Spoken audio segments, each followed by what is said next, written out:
diales, como si fueran relojes. Otras máquinas separaban las tarjetas. Las máquinas de Hollerith aceleraban de forma vertiginosa el procesamiento de la información. En solo 6 semanas se había hecho el recuento del censo de 1890 de 62.622.250 habitantes. Entonces Hollerith continuó comercializando ese invento. Se dio cuenta de que el censo era un gran cliente, pero seamos realistas, si solo recibes un pedido una vez cada 10 años. Entonces salió y consiguió hacer negocio entre los ferrocarriles, por ejemplo, y formó una compañía que finalmente se convirtió en la base para la IBM. La invención de Hollerith fue un hito en el camino de lo mecánico a lo digital. Pero todavía faltarían 50 años y el poder destructivo de una guerra mundial para que arrancara el primer ordenador verdadero. Antes de los años 30, los aparatos mecánicos computacionales se utilizaban para seguirle la pista a la población, pasajeros de tren y archivos de seguros de vida. Pero los primeros ordenadores digitales electrónicos se construyeron con un objetivo mucho más persuasivo en la mente: ayudar a ganar una guerra mundial. Una de las máquinas más tempranas se propuso por los británicos para romper el código alemán, conocido por Enigma. Con ello empezaron a creer que se podía ganar la guerra. Una de las personas que trabajó para romper el código Enigma fue Alan Turing. Su trabajo antes de la guerra ayudó a establecer la base teórica para los ordenadores que se construyeron en los 40. En el norte de Londres, en unas instalaciones secretas en Bletchley Park, los británicos construyeron Colossus, un tipo de ordenador diseñado para romper el código Enigma. Colossus comparaba secuencias de letras a un ritmo de 25.000 caracteres por segundo. La máquina solo podía realizar la tarea de unir letras, pero lo hacía muy bien. Sus transmisiones descifradas alemanas se denominaron el ultrasecreto, el secreto mejor guardado de la guerra. Principalmente, el Colossus llevaba a cabo funciones logísticas de las letras de un alfabeto en una corriente de letras que venían de un mensaje de radio interceptado. No los descifraba, pero sí podía efectuar una serie de combinaciones que en gran medida se asemeja a lo que hace un ordenador. Mientras el Colossus rompía códigos alemanes, al otro lado del Atlántico los ingenieros trabajaban para construir otro aparato computacional, una máquina que influiría directamente en el diseño de todos los ordenadores futuros. América era un centro neurálgico productor de instrumentos de guerra, pero para 1943 había una escasez crítica de un componente sorprendente de la máquina de guerra: tablas de disparos para piezas de artillería. Estas tablas permitían a los artilleros apuntar sus armas correctamente en gamas diferentes, altitudes, temperaturas y condiciones del viento. Los ordenadores humanos trabajaron frenéticamente para producir cálculos mecánicos para crear esas tablas, pero lo pasaron mal intentando estar a la altura. Durante la Segunda Guerra Mundial se producían muchas armas. Había que calcular muchas tablas de disparo. Era realmente un gran trabajo y estaba ralentizando la entrega de armas al frente. Para solucionar el problema, John Mauchly, un físico de la Universidad de Pensilvania, se propuso construir un ordenador gigante electrónico que podía calcular tablas de números en minutos, no horas. El ejército, desesperado por un aparato que les ayudara a ganar la guerra, de mala gana se centró en el coste propuesto de $500,000. Mauchly y un brillante estudiante de ingeniería eléctrica, Presper Eckert, empezaron a construir ENIAC, el integrador numérico, electrónico y ordenador. Mucho más grande que el Colossus, nunca se había concebido nada parecido a ENIAC. Casi con 100 pies de largo y 30 toneladas, contenía 70.000 resistencias, 10.000 condensadores, 6.000 interruptores y 18.000 tubos de vacío delicados.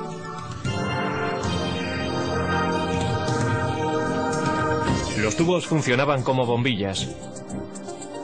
En una máquina cabían 18.000 tubos, por lo menos uno tenía que cambiarse cada pocos minutos. Después de 2 años de trabajo intenso, el equipo completó el ENIAC. 3 meses después, los japoneses se rindieron. Aunque no pudo acabarse a tiempo de ayudar a acabar la guerra, ENIAC fue una máquina maravillosa. Podía realizar 5.000 sumas, 357 multiplicaciones y 38 divisiones cada segundo. Lo interesante sobre ENIAC es que tenía una capacidad de propósito general. Podía reconfigurarse para solucionar otros problemas, y nunca hubo ningún problema para encontrar trabajo para ENIAC. Todos los servicios armados exigían tiempo para poder usarlo, también clientes industriales y universidades, así que se le mantuvo ocupado hasta bien entrados los 50. Pero a ENIAC, la máquina más compleja de su tiempo, todavía le faltaban muchas de las cualidades de un ordenador moderno. Su memoria era muy primitiva y solo podía almacenar un máximo de 20,10 números decimales. Tenía que recablearse laboriosamente cada vez que se programaba. Y no podía tomar decisiones lógicas basándose en sus cálculos. Pero ENIAC ya había demostrado que los ordenadores se podían construir.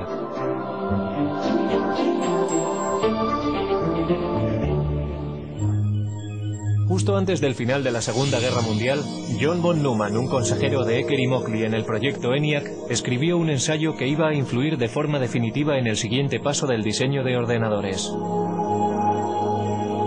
Von Neumann poseía una memoria fotográfica y era uno de los científicos principales enrolados en el proyecto Manhattan. El artículo de von Neumann delineaba la estructura de un ordenador moderno. El diseño comprendía una unidad de procesamiento y una unidad de control, memoria, entrada y salida. Pero lo más importante en la evolución de los ordenadores tendría su capacidad de programación internamente en su memoria. Internamente contenía programas para darle al ordenador su potencia y versatilidad, porque un programa interno puede modificar lo que hace, basándose en los datos o los resultados de las computaciones. El trabajo de von Neumann proponía una máquina que realmente poseyera una capacidad general de propósito. En su trabajo describió los atributos del ordenador, cómo tenía que organizarse de forma lógica. Esto es, necesitaba tener un procesador central donde los cálculos se pudieran llevar a cabo. Necesitaba una memoria donde los datos de programación pudieran ser almacenados. Y necesitaba tener una unidad de salida y una unidad de entrada de algún tipo.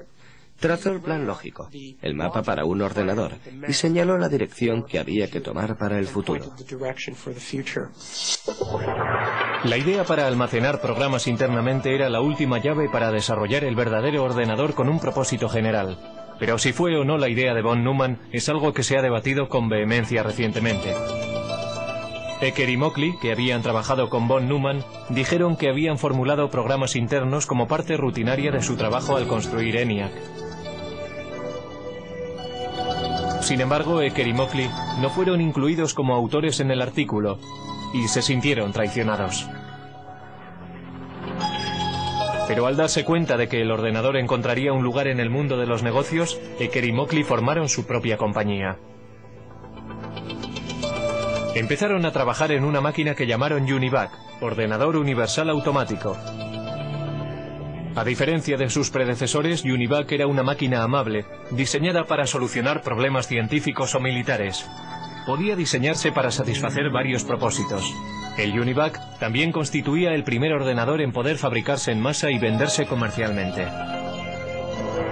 La máquina podía ser programada para toda una serie de tareas de procesamiento de datos como nóminas, inventarios y facturación. Unidades de cinta compactas y magnéticas almacenaban datos, y los resultados se imprimían automáticamente. Todavía muy poca gente entendía qué grado de utilidad tendría un ordenador. Esa percepción cambió drásticamente en la noche electoral de 1952, cuando la CBS utilizó el UNIVAC para predecir el resultado de la carrera presidencial entre Eisenhower y Adelaide Stevenson. Los sondeos decían que la carrera presidencial estaba muy justa. El UNIVAC calculaba de otra forma. Los ingenieros introdujeron los resultados de los precintos seleccionados del este, antes de que cerraran los colegios electorales en el oeste. Los expertos pensaron que había sido una carrera muy apretada, pero el UNIVAC predijo una victoria electoral arrolladora para Eisenhower.